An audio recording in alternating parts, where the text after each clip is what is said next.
প্রিয় শিক্ষার্থীবৃন্দ, আসসালামু আলাইকুম। তোমরা যে যেখান থেকে দেখছো আজকের ক্লাসটি, সবাইকে আজকের ক্লাসে স্বাগতম। আজকের ক্লাসে আমাদের আলোচনার বিষয়বস্তু হচ্ছে পরিবেশ রসায়নের একটি ইম্পর্টেন্ট টপিক, গ্রাফ অঙ্কন।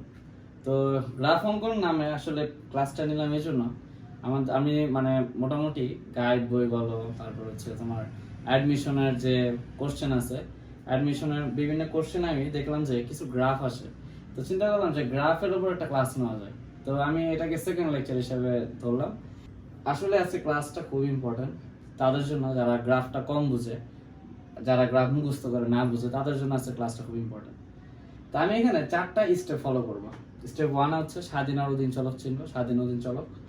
স্টেপ 2 হচ্ছে স্বাধীন চলককে আমরা x অক্ষে রাখবো, অধীন চলককে হচ্ছে আমরা y অক্ষে রাখবো। আর আমাদের যে স্টেপ 3, একদম 3 নাম্বার স্টেপ, সমীকরণ অ্যানালাইসিস করব। কার সমীকরণ? সরলরেখা নাকি বৃত্তের সমীকরণ নাকি উপবৃত্ত পরাবৃত্ত, যে কোনো একটা সমীকরণ হবে। আর স্টেপ 4 হচ্ছে আমরা লাস্টে যাই গ্রাফ অঙ্কন করব। তাহলে 4টা স্টেপ ফলো করতে হবে, সবগুলো গ্রাফের মিনিমাম 4টা স্টেপ ফলো করতে হবে। এখানে টোটাল আমাকে 5টা গ্রাফ দিতেছে অঙ্কনের জন্য। আমি ট্রাই করব আজকে 2টা দেখায় দেওয়ার জন্য এই ক্লাসে। যেমন দেখো পি আর টি, এই পি আর টির মধ্যে স্বাধীন কে অধীন কে। আচ্ছা, স্বাধীন কথাটার মানে কি? স্বাধীন কথার মানে হচ্ছে কি, স্বাধীন হচ্ছে যে স্বাধীন, তাই না? যেমন ধরো যে খুব স্বাধীনভাবে চলাফেরা করতে পারে, মানে হচ্ছে কারোর উপর নির্ভরশীল না, সে স্বাধীন। আর ধরো তুমি যেমন তুমি হচ্ছে অধীন। তুমি কিভাবে অধীন? তোমার বাবা মার হচ্ছে, তোমার বাবা মা কিন্তু কষ্ট না করলে তোমার মানে পড়াশোনা চলবে না, তার মানে তুমি বাবা মারটা খাইতেছো পড়তেছো, এটাই আর কি। তো তুমি হচ্ছে অধীন এইভাবে। তাহলে স্বাধীন আর অধীন চিনতে হবে। এবার দেখো, তাহলে প্রেসার টেম্পারেচার থেকে আমরা কিভাবে স্বাধীন অধীন চিনতে পারি? দেখো, প্রেসার আর টেম্পারেচারের যে সম্পর্ক, সেটা ছিল পি সমানুপাতিক টি। আচ্ছা, আমি পি সমানুপাতিক টি আমি একটু মনে করাই দিই। পি সমানুপাতিক টি এটা কিন্তু আমরা গত ক্লাসে একজনের সূত্রে পড়ছিলাম, পি সমানুপাতিক টি। তোমাদের কাজ হবে এই যে পি সমানুপাতিক টি, এটা কার সূত্র, এটা কমন বক্সে জানাবা। এটা হচ্ছে তোমার কাজ। পি সমানুপাতিক টি, এটা ভাঙে আমি লিখছিলাম কি জানো? এটা ভাঙিয়ে লিখছিলাম পি সমান সমান কে টি। আমরা সমানুপাতিক চিহ্নটাই একটা ধ্রুবক দিছিলাম। ওকে, ফাইন। এরপর দেখো, আমরা স্বাধীন আর অধীন চলক চিহ্ন। বলো, প্রেসার কি টেম্পারেচারের উপর ডিপেন্ড করে না টেম্পারেচার প্রেসারের উপর ডিপেন্ড করে? আচ্ছা, ধরো আমি একটা বেলুনকে ফুলাইলাম, হ্যাঁ, এ ধরো এটা একটা বেলুন। এই যে এই বেলুনটাকে, বেলুনের মধ্যে কি কি থাকে? গ্যাস থাকে, তাই না? আচ্ছা, বেলুনে যদি আমি প্রেসার হিট দেই, হিট দিলে ভিতরে প্রেসার বাড়ে না, ফুটে যায়? নাকি ভিতরে আমি বেলুনে চাপ দিলে ভিতরে গ্যাসের টেম্পারেচার বাড়ে? কোনটা?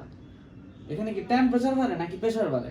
বাইরে থেকে তাপ দিলে প্রেসার বাড়তেছে নাকি প্রেসার বাড়াইলে ভিতরে তাপ বাড়তেছে?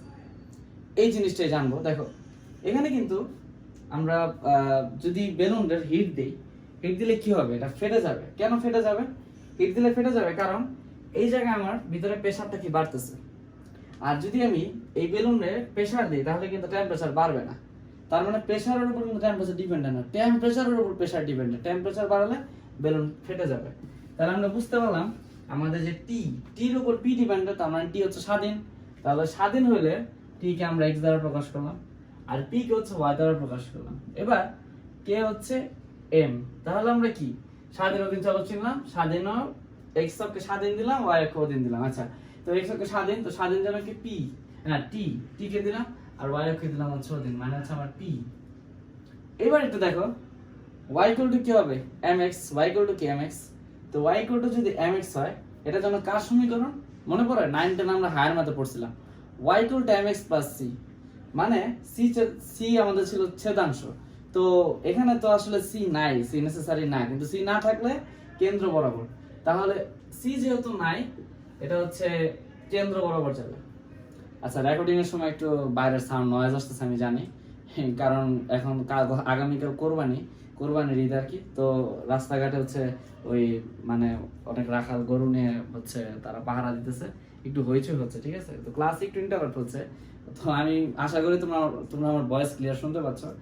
তো কালকে কোরবানির ঈদ, আজকেই, আমি হচ্ছে রাত মেবি এখন, হ্যাঁ, 1টা 1:30 এরকম টাইম আমি ক্লাস রেকর্ড করতেছি। আমি ক্লাস সাধারণত রাতে রেকর্ড করি, কারণ দিনে অনেক নয়েজ থাকে, দিনে ক্লাস রেকর্ড করার ওরকম আমি স্কোপ পাই না, তাই রাতে রেকর্ড করি। খুব কষ্ট হয়, বুঝছো? ফ্যান অফ করে ক্লাস রেকর্ড করা যে কি যন্ত্রণাদায়ক। আমি এই যে মিনিটে মিনিটে ঘামতেছি, খুবই অবস্থা খারাপ। তাও কি করবো, এখন তোমাদের জন্য ক্লাস গুলো আমি চিন্তা করলাম তোমাদের ক্লাস নেওয়াটা আসলে ইম্পর্টেন্ট বেশি এখন। তো তো এই জন্য বলি যে ক্লাসগুলো একটু মন দিয়ে করো, আর ক্লাসগুলো যে নিচ্ছে তোমরা একটু শেয়ার করো, ঠিক আছে, ফ্রেন্ডদের মাঝে। আর আমি তো চাই যে আমার আমি যে স্টাডি ম্যাটেরিয়ালগুলো তৈরি করতেছি এগুলো যেন ফ্রিতে সবাই পায়। আমার ইচ্ছা যে সবাই যেন ফ্রিতে এডুকেশনটা নিতে পারে। তা আমাদের একটা গ্রুপ আছে ফেসবুকে, এটা হচ্ছে তোমার মুন্না এডুকেশন কেয়ার। তো এটা হচ্ছে ফ্রি এডুকেশন গ্রুপ। তোমরা ওই মুন্না এডুকেশন কেয়ার গ্রুপে অ্যাড হতে পারো, বা মুন্না এডুকেশন কেয়ার একটা পেজ আছে ওটাতে অ্যাড হতে পারো। ওইখানে মোটামুটি আমি স্টাডি ম্যাটেরিয়ালগুলো শেয়ার করি ক্লাসে। আর ইউটিউব চ্যানেলে বেশি আসলে আপডেটেড থাকে। ওইখানে তুমি নোট পাবা, যেমন আমাদের কোচিং এর যে স্টুডেন্টগুলো আছে ওরা কিন্তু শর্ট নোট তৈরি করে হচ্ছে ওখানে পোস্ট করে। তো তোমরা যদি এখানে অ্যাড হও দেখবা যে আরো কিছু নোট পাবা, তো আরো হেল্প হবে। আবার তুমি ওখানে চাইলে পোস্ট করতে পারো, তুমি তোমার যে নোট তৈরি করলা তুমি শেয়ার করতে পারো বন্ধুদের মাঝে। আচ্ছা, তো আমরা একটু পড়ায় চলে আসি। তো দেখো সমীকরণ অ্যানালাইজ করা এবার। হ্যাঁ, সমীকরণ অ্যানালাইজ কিভাবে করবো? তো ওই যে বললাম না, y = mx, y = mx মানে কি সরলরেখা। তার মানে কি আমাদের সমীকরণ অ্যানালাইজ করা শেষ। তার মানে কি এটা সরলরেখার সমীকরণ, তাই এটা কি এরকম দেখতে, এরকম সোজা। ঋণাত্মক কেন হয় না? কারণ তাপমাত্রা ঋণাত্মকে যেতে পারে, কিন্তু প্রেসার তো ভাই ঋণাত্মক হয় না, তার মানে ঋণাত্মকের দিকে নেই নাই। আচ্ছা, এবার দেখো আমাদের যে পরের গ্রাফটা আছে সেটা হচ্ছে কি ভিপি গ্রাফ। এই ভিপি গ্রাফ, আচ্ছা আমাদের স্টেপ 4 ও কিন্তু কমপ্লিট, কারণ আমরা গ্রাফ অলরেডি এঁকে ফেলেছি, তার মানে স্টেপ 4 কমপ্লিট। ভিপি গ্রাফ মানে কি? ভিপি গ্রাফ হচ্ছে আমাদের ভি আর পি এর মধ্যে সম্পর্ক। আচ্ছা, আমরা মেবি সূত্রটা পড়ছিলাম, যেমন আমাদের সূত্র ছিল পিভি মানে প্রেসার ছিল আয়তনের কি ব্যস্তানুপাতিক ছিল। তার মানে প্রেসার বাড়লে আয়তন কমতো, প্রেসার কমলে আয়তন বাড়তো, এরকম ছিল। তার মানে হচ্ছে এই যে আমাদের যে পিটা হচ্ছে এখানে কি চোখ বন্ধ করে স্বাধীন দিয়ে দিবা, যে চোখ বন্ধ করে এক্স দিয়ে দিলাম মানে এটা স্বাধীন। আর ভি হচ্ছে কি আমার অধীন মানে ওয়াই। তার মানে হচ্ছে, আর এখানে আমরা এটা সমানুপাতিক পরিবর্তেও এম ধরলাম, x = my। ভাই এটা কিসের সমীকরণ? অধিবৃত্তের সমীকরণ। অনেকেই জানো না, কারণ যদি তুমি হায়ার ম্যাথ করে থাকো, সেকেন্ড ইয়ার উঠে থাকো, তাহলে এটা জানবা যে x = my। আর যারা নতুন তারা কিন্তু এটা একটু বলে রাখি, এই x = my হচ্ছে অধিবৃত্তের সমীকরণ। তোমরা যদি হায়ার ম্যাথ করো এটা জানতে পারবা। সিনিয়রদের কাছে এটা কোনো ব্যাপার না, কারণ যারা সেকেন্ড ইয়ার এটা সিনিয়র। এবার যারা বিগিনার ওদের জন্য একটু বুঝতে সমস্যা হবে। অধিবৃত্ত সমীকরণ, অধিবৃত্তটা দেখতে না কিছুটা যে এরকম।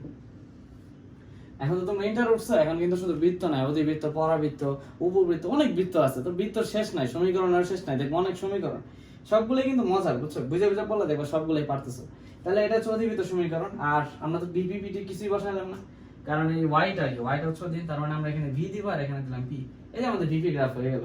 এটা হচ্ছে ভিপি গ্রাফ। তো আমাদের মোটামুটি আছে কভার হলো পিটি গ্রাফ আর ভিপি গ্রাফ। এই তিনটা গ্রাফ হচ্ছে তোমাদের হোমওয়ার্ক থাকবে। তোমরা এটা করবা, কমপ্লিট করে আমাকে কমেন্টে জানাবা যে পারছো কিনা। আর যদি তোমার মনে হয় যে এই যে তিনটা গ্রাফ তুমি পারতেছো না, আমাকে কমেন্ট বক্সে জানাবা, লাগলে আমি এটার উপর ক্লাস নিব। তো সবাইকে ধন্যবাদ ক্লাসটি করার জন্য। আমি চাই ক্লাসটা শেয়ার করো বন্ধুদের মাঝে বেশি বেশি করে, কারণ সবাই যেন এটা ক্লাসটা করতে পারে। আসলে এটা খুব ইম্পর্টেন্ট একটা টপিক। অনেকের কাছে জানে, যারা একটু ব্রিলিয়ান্ট তারা তো এটা জানে ভালো মতো, কারণ 9, 10 এগুলো পড়ে আসছে, ফাঁকি দেয় না। আর যারা একটু কম বুঝে ওদের জন্য এটা আসলে ইম্পর্টেন্ট খুব। তো আমি চাই তুমি বন্ধুদের মাঝে ক্লাসটা শেয়ার করো। তো সবাইকে ক্লাসটা করার জন্য ধন্যবাদ। ভালো থাকবা সবাই, আশা করি ভালো মতো পরীক্ষা দিবা। সবার জন্য রইল শুভকামনা। আল্লাহ হাফেজ, আসসালামু আলাইকুম।